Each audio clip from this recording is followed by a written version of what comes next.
8 महीने तक मैं सिर्फ ये देखता रहा कि मुझे एक भजन गाने का अवसर मिलेगा। वो हाथ होता है मेरा, बाकी खोपड़ी में वही डालते हैं। तो सारे श्यामा प्यारी प्यारी, जय श्यामा प्यारी प्यारे बांके बिहारी। कोई कहता है टाटा बना, कोई कहता है बिरला बना, कोई कहता है अंबानी बना, ये पागल कहता है किसी मजबूर की आंख का पानी बना। जब वो रोएगा तो मैं उसके आंसू के रूप में तेरी चौखट पर टपक जाऊंगा। तेरा कुछ बिगड़ेगा नहीं बाबा, मैं तर जाऊंगा। खड़ा रहूं मैं तेरी शरण में, बनकर सेवादार की नौकर, रख लो लख दातार की नौकर, रख लो लख दातार। नमस्कार, स्वागत है आपका हमारे खास कार्यक्रम जब चढ़ा श्याम का पागलपन में। पागलपन भक्ति का होता है, पागलपन शक्ति का होता है, पागलपन सफलता का होता है, पागलपन किसी भी हद से गुजरने की, जुनून को पार करने की किसी एक अवस्था को कहते हैं। तो जी हाँ, हमारे साथ ऐसे ही एक पागल जो श्याम के लिए पागल हैं मौजूद हैं, राधा विमल दीक्षित पागल। हम आपका बहुत बहुत स्वागत करते हैं एन भारत परिवार में, HNN परिवार में। जय श्री श्याम, कुंज विहारी श्री हरदास। बहुत बहुत साधुवाद। SN चैनल की समस्त टीम को बहुत बहुत साधुवाद। तो आपको बता दें कि जो राधा विमल दीक्षित हैं वो किसी परिचय का मोहताज नहीं है और श्याम की भक्ति में वो ऐसे डूबे कि पागल हो गए, क्योंकि उनके गुरु जो है उन्होंने भी इस संप्रदाय को, भक्ति में पागल संप्रदाय को लगातार आगे बढ़ाया और गुरु की छाया आपके साथ हमेशा रही। इससे पहले कि हम आपकी भक्ति यात्रा पर जाएं, जानेंगे कि बाल्यकाल कैसा गुजरा आपका गुरुदेव और क्या रहा आपका जीवन चक्र जो है। जय श्री श्याम श्री हरदास। मैं राधा विमल दीक्षित पागल तीसरी क्लास से, जब हम तीसरी कक्षा में पढ़ते थे तो हमने पहली बार गाने की कोशिश की 15 अगस्त के दिन। वहाँ जो हमको पुरस्कार मिला तो एक अंदर लालसा जगी कि हम और भी गाएंगे, अच्छा गाएंगे। सबसे पहली बार हमने 5वीं क्लास में पढ़ते थे। मेरे परम पूज्य गुरुदेव भगवान हरदास संप्रदाय बाबा रश्का पागल जी महाराज गोलोकवासी हो चुके हैं अब। उनको सुना तो ऐसा लगा कि इनके श्री चरणों में मेरे जीवन का कुछ सार छुपा है जी। मुझे उसे ढूंढना है, मुझे इनके करीब पहुंचना है। मैं पलवल पढ़ता था, पलवल से रोज ट्रेन पकड़ के भाग जाता था छोटा सा जी। और गुरुदेव के पास पहुंचता था नंदगांव। नंदगांव टीले पर रहते थे जब मेरे बाबा। तो क्या कोई सपना आया था आपको, उनके बारे में कोई अनुभूति आई? किस तरह से आप एकदम से एक बाल मन को ये लगना कि मुझे तो नंदगांव जाना है, बरसाने जाना है और अपने बाबा के पास जाना है? जब पहले वो कैसेट चलती थी टेप रिकॉर्ड वाली, जी। कैसेट में उनका भजन सुना था। वो आवाज़ अपनी ओर खींचती थी, बहुत जादू था उनकी आवाज़ में। जी जी। तो मेरे अंदर एक भावना जागृत हुई कि मुझको भी इनकी तरह बनना है जी। मुझे इनके पास रह करके कुछ सीखना है। बस ये अबोध मन था। चल छूटा नंदगांव की ओर, पता करते करते कि वो वहाँ रहते हैं। 2-4-6 बार गया, कोई मुलाकात नहीं हुई। फिर एक बार मुलाकात हुई तो उन्होंने अपना हाथ हमारे सर पर रखा। क्या बात है। और हमें नाम दिया विमल बिहारी दास। जी लेकिन हमने बाबा से कहा कि बाबा आप हमको दीक्षित रहने दें, हाँ क्योंकि हम आपसे दीक्षा लेने आए हैं।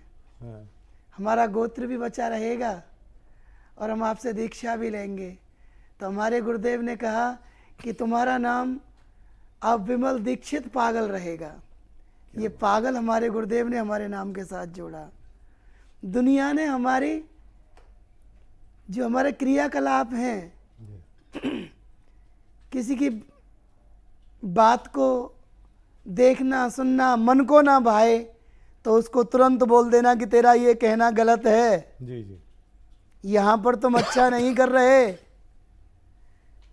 वो कहने लगे कि ये तो पागल है,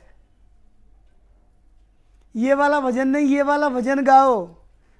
हम वो गाएंगे जो हमारे बिहारी जी हमसे गवाएंगे, हम वो गाएंगे जो हमारे गुरुदेव हमसे गवाएंगे। लोग मानने लगे कि ये पागल है, और आज पागल आपके पास तक पहुंचा। नहीं बिल्कुल ठीक है, लेकिन एक बात है कि खाटू श्याम जी को लेकर हर दूसरी गाड़ी में और दर दीवार पर हम लिखा देखते हैं हारे का सहारा बाबा श्याम हमारा। और ये देख रहे हैं कि हर गली मोहल्ले में कहीं उनकी भजन संकीर्तन चल रही, कहीं उनके नाम से व्यापार चल रहा है। किस तरह से आप श्याम जी के बारे में, क्या ये भाव क्या है आपके? मुझे लगभग 19 या 20 वर्ष हो गए बाबा श्याम के चरणों से जुड़े हुए, और मैं श्रीमान जी हर एकादशी, महीने की एकादशी को, शुक्ल पक्ष की एकादशी को मैं खाटू में रहता हूँ। चाहे कहीं भी मेरा कीर्तन हो, मैं भजन गाता हूँ बाबा श्याम के, कहीं भी कीर्तन हो, लेकिन मैं एकादशी के दिन किसी के यहाँ कीर्तन नहीं करता, बाबा श्याम की गलियों में खाटू में कीर्तन करता हूँ। मेरा सवाल ये था कि जो हारे का सहारा वाली जो बात है, उसके पीछे का मूल भाव क्या है? मूल भाव ये है कि जब मैं बार बार खाटू जाता रहा, 8 महीने तक जाता रहा, मुझे किसी ने गाने का अवसर नहीं दिया। कोई कहता कि अभी वो गाएंगे, आरती का टाइम हो गया। जी 8 महीने तक मैं सिर्फ ये देखता रहा कि मुझे एक भजन गाने का अवसर मिलेगा। जी आज समस्त श्याम प्रेमी इस न्यूज़ चैनल के माध्यम से देखेंगे, जो बात मैंने कभी मंचों पर नहीं बताई वो आज मैं न्यूज़ चैनल पे बता रहा हूँ। आखिरी बार 8वें महीने में मैं बाबा के दरबार में चिल्लाहट, चीख चीख करके रोया। जी तो कैसा बाबा श्याम है। 9 महीने में अपनी माँ के पेट में रहा था, इस दुनिया को देखने का अवसर दिया मेरी मैया ने मुझे। 8 महीने हो गए तेरे दरबार में आते हुए, एक भजन गाने का मौका नहीं मिला। आज के बाद तेरी चौखट पर नहीं आऊँगा। यहाँ पर हुई मेरी हार, जब मुझे लगा कि अब मेरा कोई यहाँ पर काम नहीं है। और ये बाबा श्याम का चुंबकीय अंदाज है, वो कभी किसी को जाने नहीं देता। जब आदमी बिल्कुल टूट जाता है, बिल्कुल हार जाता है, तब वो उसको अपनी पहचान कराता है। उस दिन पहली बार जो मुझे लोग भगाते थे कि अभी नहीं, अभी वो गाएंगे, वो मेरा इंतज़ार कर रहे थे। एक नहीं 7 भजन मुझसे सुने। मैंने कभी जीवन में अपना विजिटिंग कार्ड नहीं बनवाया। उस दिन बाबा ने ऐसी पहचान दी कि जहाँ भी जाता हूँ अपने आप श्याम प्रेमी कहते हैं कि पागल आ गया, अब पागल गाएगा। मेरे बाबा ने मुझे वो सब दिया। 2 महीना 17 दिन कोमा में रहा, निशान चढ़ाते हुए। SMS हॉस्पिटल जयपुर के डॉक्टर कहते कि ये कभी खड़ा नहीं होगा। मेरे बाबा श्याम की मोड़ छड़ी खाटू से लाई गई हॉस्पिटल में, मुझे झाड़ा दिया गया। काले हनुमान जी चांदी की टकसाल जयपुर, गोपाल दास जी महाराज, बालाजी महाराज के चरणों का जल लेकर के आए। मेरे परिवार बताता है मुझे, जल पिलाने के बाद, मोड़ छड़ी का झाड़ा लगाने के बाद 3 घंटा बाद मैं अपने परिवार से बातें कर रहा हूँ। ये चमत्कार है मेरे बाबा श्याम का। निश्चित। जो लोग इसको मनोरंजन समझते हैं, मेरे दोनों पैर टूटे हुए हैं। सब जानते हैं कि मुझे सोफा पर, कुर्सी पर बिठाल के गवाया जाता था। मैंने अपने हाथ से प्लासों से उन रोड़ों को निकाल करके फेंका। जिस बाबा श्याम ने मुझे ज़िंदगी दी है वो मुझे चलाएगा भी, वो मुझे दौड़ाएगा भी, वो मुझे नचाएगा भी। क्या कहने, बिल्कुल ठीक बात। विश्वास जरूरी है, आस्था। इस बाबा श्याम पर विश्वास जरूरी है। तुमने कहा हारे का सहारा, जी बाबा श्याम हमारा। बिल्कुल। कलयुग में अगर कोई है, आप दुनिया में कहीं घूम आओ, आपको अंत में नाक रगड़ते हुए, श्याम की लेटते शरण में हुए जाना है। मेरे सांवरे की शरण में आना पड़ेगा। कलयुग में अगर कोई आपको जीत दे सकता है, कोई आपको मतलब विश्वास दे सकता है कि जिंदगी आपकी सफल होगी, तो वो मेरा बाबा श्याम है, वो खाटू धाम है, और कोई जगह नहीं है। ये मेरा अपना मानना है, अटूट विश्वास मेरा है। अच्छा, खाटू को लेकर के जो पौराणिक कथा है, बर्बरीक और महाभारत और पांडवकालीन और ये तमाम जो चीज़ें हैं, उसमें जो भगवान कृष्ण ने वरदान दिया और ये कहा कि तुम कलयुग में मेरे रूप में जो है पूजे जाओगे। और एक धारा हमारे सनातन की ये भी कहती है कि इनकी पूजा नहीं होनी चाहिए, कहीं ना कहीं राक्षस कुल से मानते हैं। इसके पीछे क्या मर्म है, क्या धार्मिक वो क्या है? देखिए, ये प्रभु जी मेरा अपना मानना है। जी जो लोग ये कहते हैं कि ये राक्षस प्रवृत्ति से हैं, इनकी पूजा नहीं होनी चाहिए, ये उन बुद्धिजीवियों के लिए है मेरा जवाब। जी अगर इनकी पूजा नहीं होनी चाहिए तो मेरे बांके बिहारी भगवान श्री कृष्ण कलयुग में जब ये अवतार नहीं देते कि कलयुग में तुमको मेरे नाम से पूजा जाएगा, हाँ जी, बोला है। ये नहीं देते। ये गरुड़ पुराण में लिखा हुआ है, वो बुद्धिजीवी पढ़ें समझें कि कौन है बर्बरीक। 14 वर्ष की आयु में आप अपने बेटे से कहना कि वो अपना अंगूठा काट के तुमको दे दे, इन्होंने शीश काट के दिया था। बहुत बड़ी बात। शीश काट के दिया था। और वो जगह है चुलकाना धाम, बिल्कुल। यही सोनीपत के पास में चुलकाना धाम, जहां दिया था शीश का दान, वही जगह है चुलकाना धाम। अब आप कहिए कि इनकी पूजा नहीं करनी चाहिए। जी लोग तो उन जगहों पर जाकर के नाक रगड़ते हैं जिनको कभी अपनी आंखों से देखा नहीं, जाना नहीं। मेरा सनातन तो इनके होने की मुझे वजह बताता है। बिल्कुल। मेरा हिंदुत्व मुझे बार बार कहता है कि ये मेरे साथी हैं, ये मेरे सहारे हैं, ये बाबा श्याम हैं, ये भगवान कृष्ण के वरदान दिए हुए हैं, उनसे वरदान पाया है। खाटू धाम में इन्होंने अपना धाम बनाया है। बिल्कुल। तो मेरा कहने का मतलब ये था कि जैसा आपने कहा, एक जगह नहीं जी एक जगह नहीं, जी अभी दिल्ली में एक हर्ष विहार है, वहाँ पर किसी की दीवार पर बारिश के कारण, सीलन आने के कारण एक छवि आकृति बनी। जी तो बेवकूफ लोगों ने, मैं ऐसी वाणी का प्रयोग कर रहा नहीं, हूँ निश्चित तौर पे आप बोलिए। क्योंकि लोग मुझे जानते हैं कि मुझसे शायद ऐसा ही बोला जाता है। जी बाबा श्याम हमारी दीवार पर दिखे, कुछ लोग वहाँ मंदिर बनाने लगे, 56 भोग लगा दिए। अरे बेवकूफ़ हो, इतने फ्री नहीं बैठे बाबा श्याम की तुम्हारी दीवार पे आएंगे, तुम्हारे पराठे पर छप जाएंगे।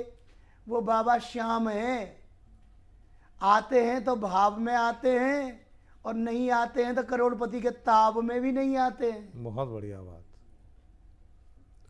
तो ऐसी गलत भ्रांतियों को बंद किया जाए।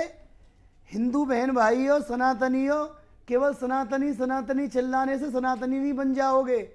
अपने संस्कार को पहचानो, अपने हिंदू होने के जज्बातों को दिखाओ, लोगों को दिखाओ नहीं, अपनाओ। एक झंडा उठाकर चलने से आपका हिंदुत्व नहीं जगेगा। आपके अंदर जो आपका हृदय है, उसमें से भी हर घड़ी ये होना चाहिए कि मैं एक सनातनी हिंदू हूँ। थोड़े से पैसे, थोड़े से लालच में अपने हिंदुत्व की इस गूदड़ी को उतार के मत रखा करो, उसको धारण करके रखा करो। और ये भ्रांतियां फैला फैला करके हम अपने हिंदुत्व को बदनाम करते हैं। निश्चित तौर पे मैं वही उसी पॉइंट पे आ रहा था, उसी बात पर आ रहा था कि जब खाटू श्याम सभी के हैं, वो हारे के सहारे हैं, तो ऐसा क्यों होता है कि वहां पर भी माथा देखकर तिलक काढ़ने की प्रक्रिया है देखिए, भक्तों के बीच में? ये मेरा पहले से ही मतलब विरोध है इस इस चीज को लेकर विरोध रहा है, और बहुत लोग इस बात को मानते हैं कि विमल दीक्षित के अंदर मिठास नहीं है। मिठास वहाँ होती है जहाँ चाटुकारिता होती है, बहुत बढ़िया बात। चापलूसी होती है। मेरे गुरुदेव भगवान ने मुझे कभी चाटुकारिता नहीं सिखाई। मैं कल भी ये बात खाटू में कहता था कि पीछे के दरवाजों से जो पैसे लेकर के मतलब तिलक किया जाता है ना, उसको बंद कर दीजिए। आज भी कह रहा हूँ, अगर कोई बाबा श्याम का धाम है तो वो खाटू में है और खाटू में ही रहेगा। चाहे अलग अलग जगहों पे बना लो।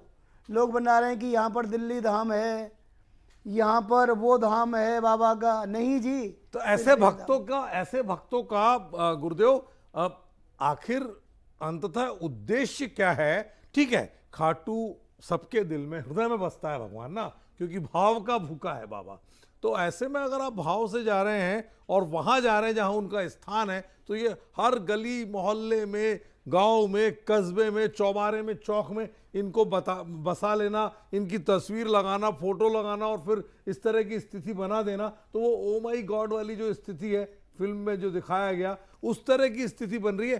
क्या लगता है आपको कि इनके लिए क्या संदेश है, क्या होना चाहिए? देखिए श्रीमान जी, आप भी जानते हैं और यहाँ बैठा हर शख्स जानता है, उद्देश्य सिर्फ एक है जी। इधर से आए, उधर से आए, किधर से यहाँ आए? से आए, कहीं से भी आए, बस पैसा आए। हम हिंदू लोग अपने भगवान के नाम को बेच रहे हैं। जी जी। बहुत लोग सवाल करते हैं कि विमल दीक्षित जी आप भजन गाते हो, पेमेंट लेते हो, अच्छी मोटी रकम लेते हो। हाँ, क्योंकि मुझे मेरे प्रभु ने दूसरा काम ही नहीं दिया कि तू भजन गा। और मैं पहले पैसा नहीं लेता था मैं पहले। मैं तो वो था कि जिस किसी ने जो दे दिया चुप ले करके आ गया।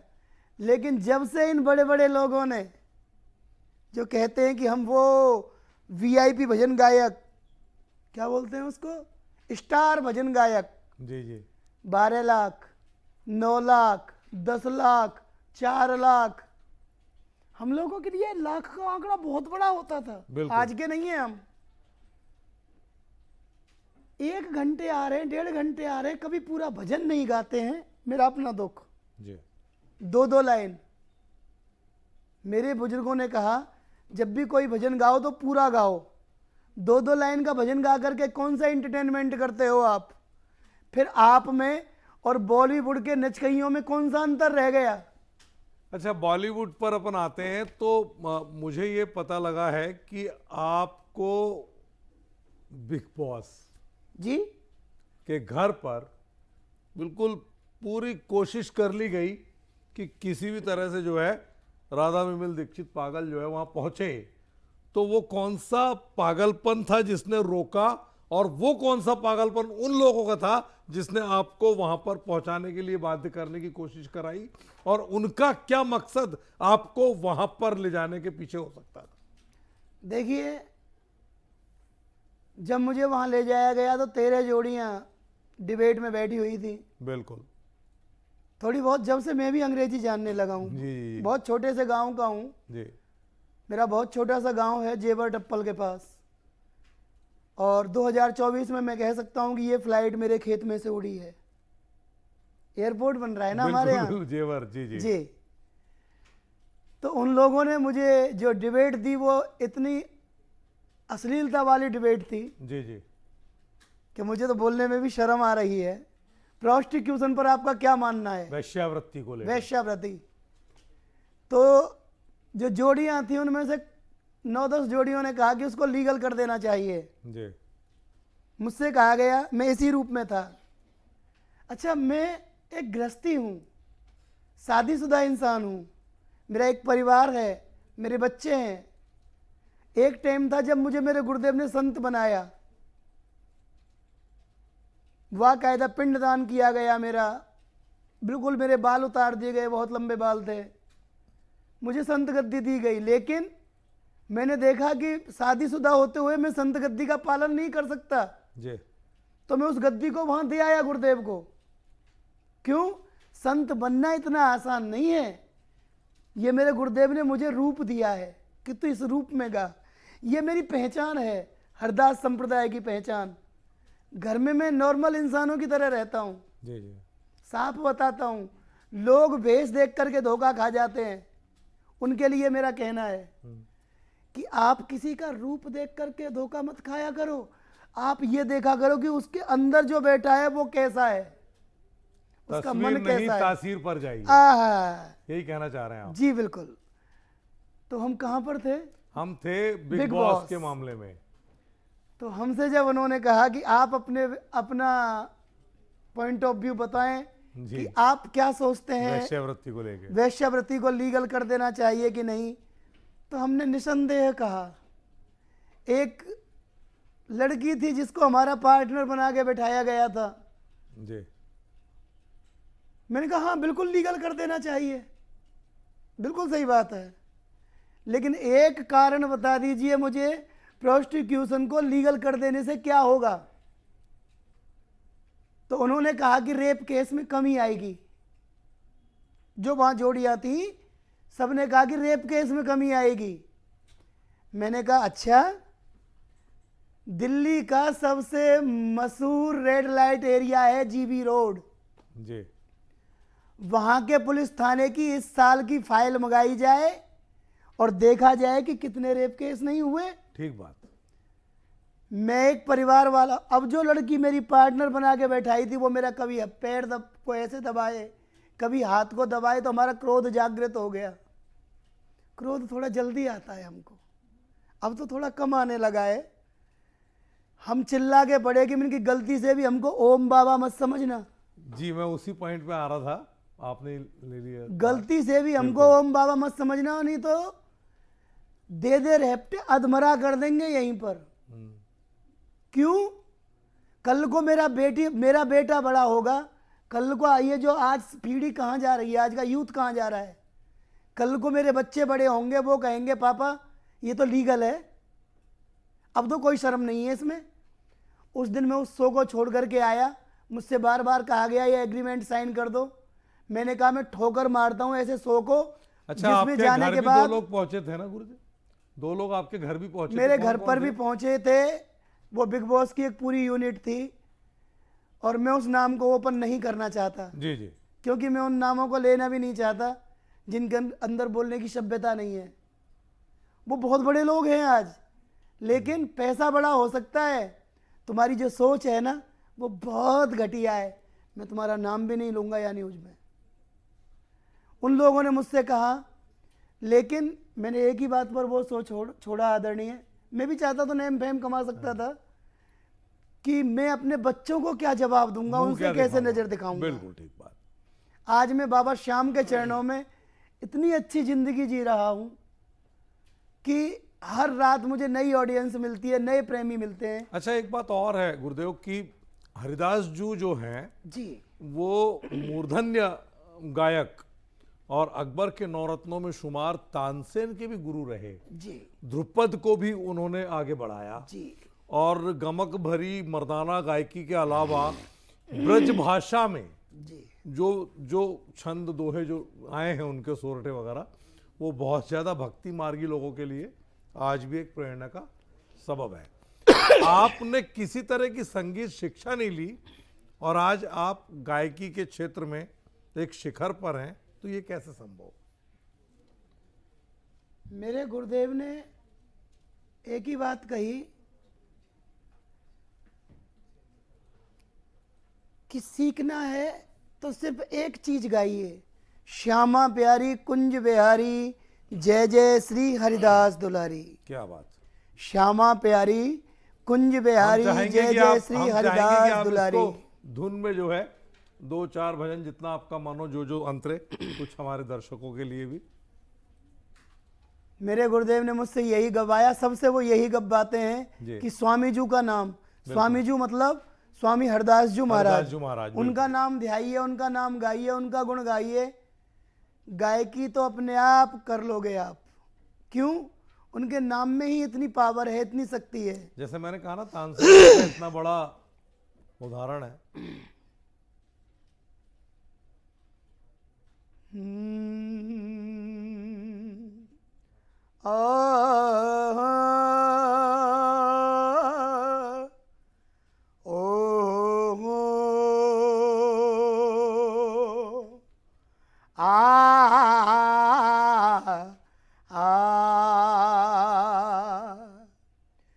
नमो नमो जय श्री वृंदावन, हर रस बरसत घन घोरी, नमो नमो बा कुंज महल नित, जामे होवत खुशियन होरी।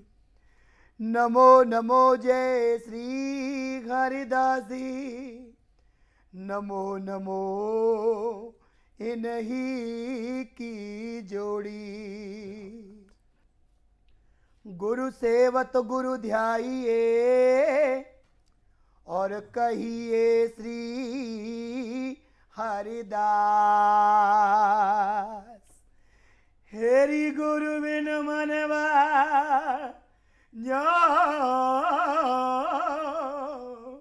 जले, जैसे जले जंगल की घास। विठ्ठल विपुल बिहारिन दास, कुंज बिहारी श्री हरिदास। हमारे स्वामी जी बहुत का सुंदर, सिर्फ एक बहुत ही ही सुंदर। यह आपने महामंत्र हरदास जी है की स्तुति है, ये जी। यहाँ से ही शुरू होती है। मेरे सभी बहन भाई जो भी इसको देखेंगे, देख रहे हैं, HNN को, HNN को देख रहे हैं, जो वो सभी जब भी मन करे ना बिहारी जू को मिलने का, ठकुरानी श्री राधा रानी जू से मिलने का, जैसे हमारे पूजनीय प्रेमानंद जी महाराज कहते हैं ना, नाम जप करो, ऐसे ही ये पागल कहता है, पागलदास कहता है। जय श्याम प्यारी प्यारे बांके बिहारी, जय श्याम प्यारी प्यारे बांके बिहारी, जय जय श्री हरि दास दुलारी, जय जय श्री हरि दास दुलारी। श्यामा प्यारी प्यारी, श्यामा प्यारी प्यारी, श्यामा प्यारी प्यारी कुंज बिहारी प्यारी, श्यामा प्यारी प्यारी, जय जय श्री हरिदास दुलारी प्यारी, श्यामा प्यारी प्यारी। जय श्यामा प्यारी प्यारे बांके बिहारी, जय जय श्री हरि दास दुलारी। श्यामा प्यारी प्यारी, श्यामा प्यारी प्यारी कुंज बिहारी प्यारी, श्यामा प्यारी प्यारी कुंज बिहारी श्री हरिदास। ये आप गाइए, साक्षात मेरे लाडली जी, मेरे बिहारी जी दोनों को अपने दिल में पाइए, महसूस कीजिए। बहुत सुंदर। कहीं मत जाइए, बहुत अपने घर में सिर्फ ये गुण गाइए। खाटू श्याम जी के जो भजन आपके हैं, लगदातार है और बहुत बहुत सारे, कितने आपने गा लिए। तो ये जो भाव जो हैं, ये आप खुद लिखते हैं या गीतकार नहीं, होते हैं? मेरे बिहारी जी लिखवाते हैं। आप ही रहते हैं उसमें कि वो कोई? हाथ होता है मेरा, बाकी खोपड़ी में वही डालते हैं। अच्छा, तो सारे भजन जो आप गा रहे हैं, वो भजन आपके ही लिखे हुए गाते हैं आप, या कोई गीतकार होते हैं? गीतकार हमारे बहुत ही पूजनीय हैं, जी जिनका एक भजन अयोध्या राम मंदिर के लिए भी चुना गया है। जी। कानपुर से हमारे आदरणीय पप्पू पे धड़क जी, जी जी। जिनका नाम सभी जानते हैं। बिल्कुल। श्री राम जानकी बहुत सुंदर। बैठे हैं मेरे सीने में, क्या कहना। देख लो देख लो देख लो मेरे दिल के नगीने में, श्री राम जानकी बैठे हैं मेरे सीने में। उनका ये भजन जो बहुत मशहूर है, बहुत बहुत मशहूर है, बहुत मशहूर है। सदियों की आशिकी एल्बम के 2 भजन उन्होंने लिखे मेरे लिए, जो बहुत ज़्यादा मशहूर हुए खाटू श्याम जी के लिए। बिल्कुल बिल्कुल। और जिसमें कुछ भजन ऐसे हैं जो मेरे गानों को सुना तो खोपड़ी में आए, नहीं ऐसा गाना चाहिए। जैसे कि एक गाना जो बहुत ज़्यादा लोग पसंद करते हैं, कहीं जाता हूँ तो पहले ही मैसेज आने लगते हैं कि ये वाला गाना सुनाइएगा। नौकर। मेरे घर वाले कहते थे कि नौकर रख लो लग जाता ये है। हाँ, कहते थे कि पढ़ लिख लो कुछ बन जाओगे, पढ़ लिख लो। हमारे दिमाग में 24 घंटे वही रहता था कि एक दिन हम गाएंगे। जी जी। हमारी अच्छा, उस दौर में जो है ना गायकी को बहुत लो हाँ स्टैंडर्ड से एकदम देखा ऐसा लगा जाता था कि ये क्या गाना बजाना कर रहे हैं, इस टाइप से बात होती थी ना पहले। नचकैया बनोगे का, हाँ यही यही ऐसे वर्ड होते थे। बिल्कुल। और खास तौर पर ग्रामीण परिवेश में तो जी। तो ऐसे ही मुंह से निकल जाता है वो नौकर रख लो लगदातार। हमारे आदरणीय किशन ब्रजवासी जी ने इसको पूरा किया। जी जी। इसमें जो लाइन को ज़्यादातर देखा जाता है, अपनी चौखट का कुत्ता बना लो मुझे। जी जी, क्या बात है। कोई कहता है टाटा बना, कोई कहता है बिरला बना, हाँ। कोई कहता है अंबानी बना, ये पागल कहता है चौखट किसी का- मजबूर की आंख का पानी बना। क्या कहने। जब वो रोएगा तो मैं उसके आंसू के रूप में तेरी चौखट पर टपक जाऊंगा। तेरा कुछ बिगड़ेगा नहीं बाबा, मैं तर जाऊंगा। बहुत सुंदर बात। तब मेरे मुंह से ये शब्द निकले थे। कुत्ते को प्रसाद के डिब्बे में से हर कोई डाल रहा था। उसी टाइम कोरोना काल था। मैंने कहा ये शब्द ऐसे नहीं, ऐसे हो तो अच्छा रहेगा। आदमी बनकर के क्या फायदा, आदमी के पास नहीं जाना चाह रहा, कोरोना के डर के कारण कोई मिलना नहीं चाह रहा। बिल्कुल बिल्कुल। तो मेरे मुंह से निकला था, मेरी चौखट अपनी चौखट का कुत्ता बना लो मुझे, जहां बांधोगे बाबा मैं बंध जाऊंगा।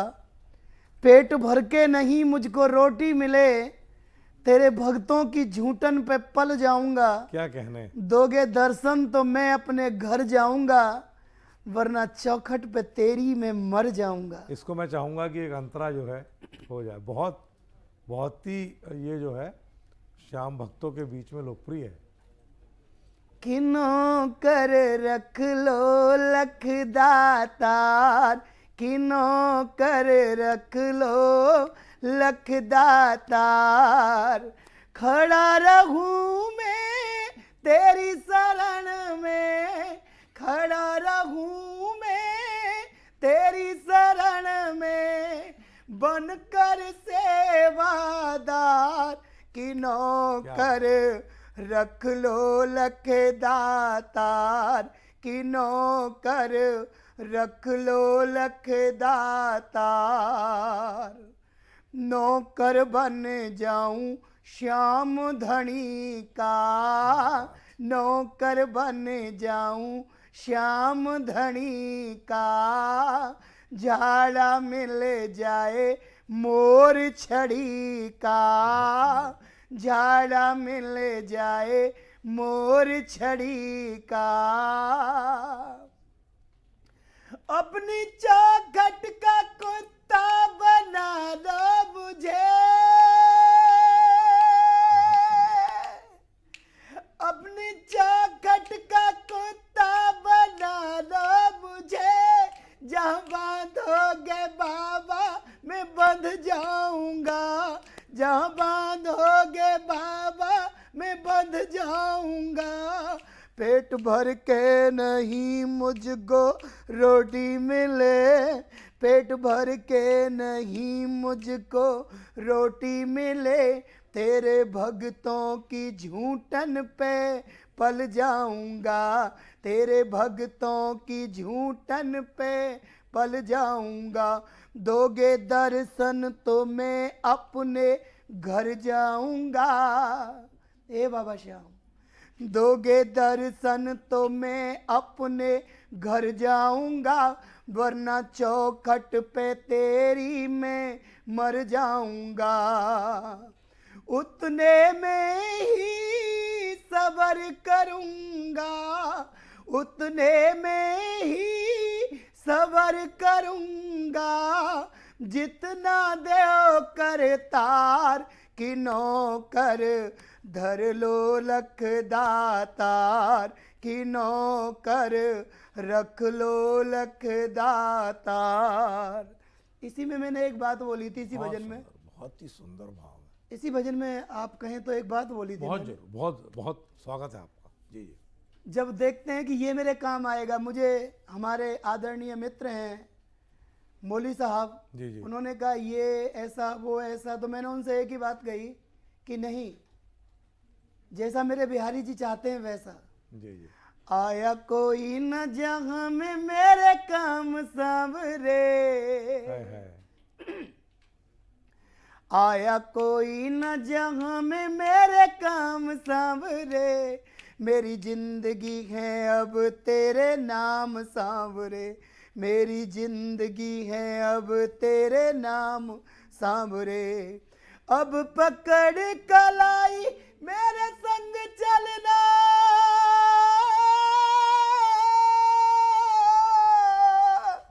अब पकड़ कलाई मेरे संग चलना, कहीं बीत नहीं जाए ये शाम सांवरे, आया कोई न जहां में मेरे काम सांवरे, मेरी जिंदगी है अब तेरे नाम सांवरे, कि नौकर रख लो लख दातार। ये भजन इतना सराहा लोगों ने, बहुत बहुत बहुत लोकप्रियता के शिखर पर है ये, निश्चित तौर पे। तो कुल मिलाकर बात ये है महाराज जी की बिना संगीत की शिक्षा के मुझे लगता है कि जो भक्ति मार्ग है ना, अगर आप उसमें डूब जाते हैं तो वो आपको आपके गुरुदेव से जो मिलना है वो मिलकर ही रहता है। ऐसा मुझे लगता है कि आपको जो मिला है। आप संगीत नहीं सीखते, वैसे संगीत सीखना चाहिए, बिल्कुल सीखना चाहिए। आप संगीत नहीं सीखते, लेकिन आप सच्चे दिल से अपने गुरु की अगर सेवा करते हैं तो फिर आप नहीं गाते, आपके अंदर से आपके गुरुदेव गाते हैं। बिल्कुल सही बात है। तो एक आखिरी सवाल, अब काफ़ी लंबी चर्चा हो गई। अभी जो सनातनियों का एक लंबा इंतज़ार खत्म हुआ, 500-550 वर्षों का, और प्रभु राम का मंदिर अयोध्या धाम में बड़े भव्य अंदाज में जो है सबके सामने है। सनातनियों में अब किस तरह का बदलाव देख रहे हैं, और युवा जो सनातनी हैं उनको इस तरह की जो परिवर्तन धार्मिक आध्यात्मिक तौर पे आ रहा है, उससे क्या लगता है कि संस्कारों का खाद पानी जो खत्म हो रहा है वो कितना कुछ आएगा? देखिए, पहली बात तो समस्त विश्व को 500 वर्ष बाद जो हमारे ये प्रभु श्री राम का मंदिर बना है, प्राण प्रतिष्ठा हुई है उनकी, हमारी कई पीढ़ियां खत्म हो गई ये देश सोचते सोचते कि कभी मंदिर बनेगा। हम भाग्यशाली हैं, हमने देखा बिल्कुल मंदिर बना है। अब जितना भी आज का यूथ है, आज के जो युवा हैं, बिल्कुल, ये इसको सिर्फ और सिर्फ ये ना दिखाएं कि हमारे हाथ में जय श्री राम का झंडा है, हमारे हाथ में जय श्री राम का झंडा है, अपने अंदर झांको, थोड़ा जमीर गंदा है, उसकी सफाई जरूरी है। जिस दिन आपका हृदय साफ हो जाएगा ना, उस दिन झंडा की भी जरूरत नहीं पड़ेगी। आपका चेहरा अपने आप बताएगा कि ये पक्का हिंदू है, पक्का सनातनी है। अपने बच्चों में संस्कार डालिए। मैं खुद कहता हूं, हर मंच से कहता हूं मैं, दादी बाबा के पास बैठने का समय दो अपने बच्चों को। जो दादी बाबा आपके बच्चों को संस्कार दे सकते हैं, एक ट्यूटर, स्कूल के मैडम, टीचर वो संस्कार नहीं दे सकते। किताब का कीड़ा तो जरूर बना देंगे वो। बुजुर्गों में बैठने दो अपने बच्चों को। अपने परिवार में पूजा करते टाइम अपने बच्चों को जरूर साथ में बिठा लो। बहुत सुंदर बात। जब पूजा करो बच्चों को साथ में बिठा लो, उनके हाथ साफ हों, वो कुछ खाना रहे हों। यही मेरा कीर्तनों में कहना है। जो शाम कीर्तन होते हैं जी, आजकल उनमें एक नया मतलब फैशन आ गया है। इधर बाबा की ज्योत जागृत होती है, उधर भंडारा शुरू हो जाता है। भंडारे के कूपन बांटे जाते हैं। हाँ ये मेरा अपना है, ये मेरा अपना है। सही कह रहे हैं। और इस बात में मैं हमेशा लड़ता रहा हूँ। ज़्यादातर लोगों की पसंद नहीं आता मैं इस चीज़ को लेकर के। क्यों? मैं साफ बोलता हूँ। आज तो मैं न्यूज़ चैनल पे बोल रहा हूँ। आज बहुत लोग मेरी बात को समझेंगे ज़रूर। जब हम घर के मंदिर में पूजा करते हैं तो हम कहते हैं मुंह झूठा ना हो, पैरों में चप्पल तो नहीं है, हैं, हाथ साफ हों। वही हम बाबा शाम की पूजा करते हैं इतना भव्य दरबार लगा करके, फिर उसमें झूठन क्यों फैलाई जाती है? 1 घंटा भजन सुनने के लिए पानी की बोतल पास में होती है, पास्ता की प्लेट होती है, नाश्ता की प्लेट होती है। ऐसा क्यों किया जाता है? मेरे बहन भाइयों, मेरे सच्चे सनातनियों, हिंदू भाइयों, एक बहुत बड़ी बात कह रहा हूँ मैं आज आपसे। पता नहीं मेरे बिहारी जी कि मुझे बोलना चाहिए नहीं बोलना चाहिए। बहुत ज़्यादा होता है हिंदू मुसलमान, बहुत ज़्यादा हिंदू मुसलमान, ये हिंदू मुसलमान। वो खान साहब का लड़का है बहुत छोटा सा, कितना अच्छा नमाज पढ़ता है। छोटा सा बच्चा है, बहुत अच्छी नमाज पढ़ता है। पढ़ेगा। आप इन खान साहब के बच्चे में जो संस्कार डाले ना उसके अम्मी अब्बू ने, कि बेटा नमाज में खाना नहीं है, रोजे के टाइम आपको कुछ खाना नहीं है, उठ के कहीं जाना नहीं है। मेरे मम्मी पापा क्या है, मेरे मम्मी पापा को मेरी भूख की चिंता है। भूख लगी है तू खाना खा ले, पूजा पाठ तेरी मम्मी और मैं कर लेंगे। इस बात को बदलो।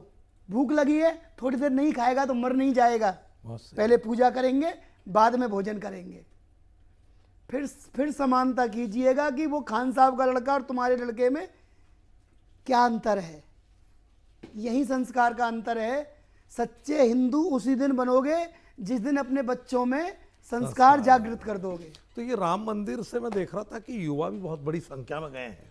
तो ऐसे में क्या लगता है कि जो मैंने कहा कि संस्कार का खाद पानी क्या कुछ बदलेगा? हाँ, बदलना चाहिए, बदलेगा मुझे लग रहा है। क्योंकि वैसे मैं ज़्यादातर तो जो देखता हूँ इसलिए बदलेगा कि आज का जो युवा है वो जागृत वाकई हुआ है।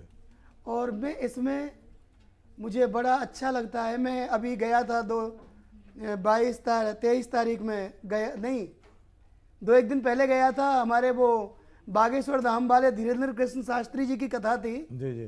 तो मैं गया था। मैं वहाँ पर ना पर्चा निकलवाने गया, ना मैं वहाँ पे अपने परिवार की सुख शांति के लिए गया। मैं वहाँ पर सिर्फ एक चीज़ के लिए गया, उनसे सिर्फ एक ही बात कह कर के आया कि मैं बहुत प्रसन्न हूँ कि जो बात मैं मंचों से कहता था, हिंदुओं इकट्ठे हो जाओ, एक दूसरे के पैर मत काटो।